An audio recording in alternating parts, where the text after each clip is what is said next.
So Andy's got a few ideas to share, I believe. Yeah, just a few ideas. And just think about as you're doing your kind of work groups and your exercise, different places and different areas throughout the home. I mean, John challenges to think about the 5 senses.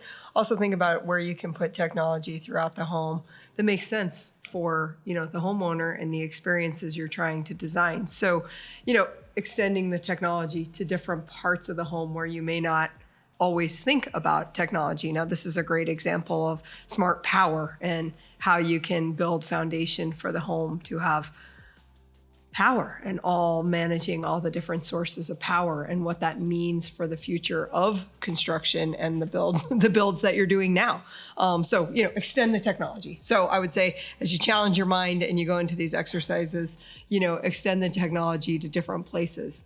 I love the barely there ideas, right? And so, yes, we want to think about the 5 senses, but we also want the technology maybe to not be so in your face, right? And so even looking at something like ceiling fixtures where they're not 4-inch anymore. Now ceiling fixtures are 2-inch, 1-inch, right? As you start to look at the different types of fixture technologies that are out there, right? And that barely there technology. Or think about appliances in the kitchen and what can happen as you start to look at this side of smart appliances and what that really means, right? Is that a novelty or are there really interesting things happening in that space that you need to be aware of? So think about that type of it's there, people are used to it being there, but it's there in a really inobtrusive way.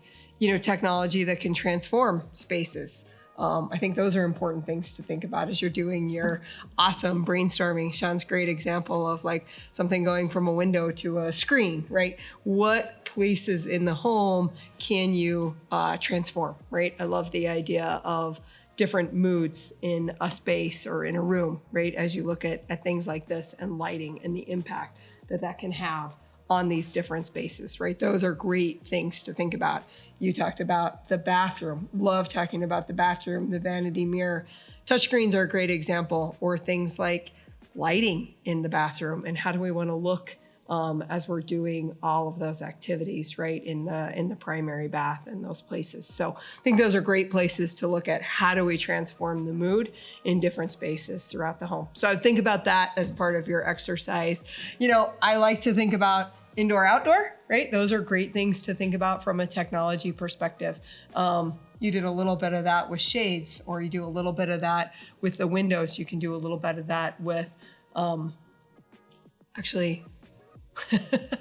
moving doors and all those kinds of things, right? How do we open up these spaces? How do we seamlessly blend indoor and outdoor with great technology seamlessly? I think those are really fun things to think about as you think about your dream homes that you're all going to design for us.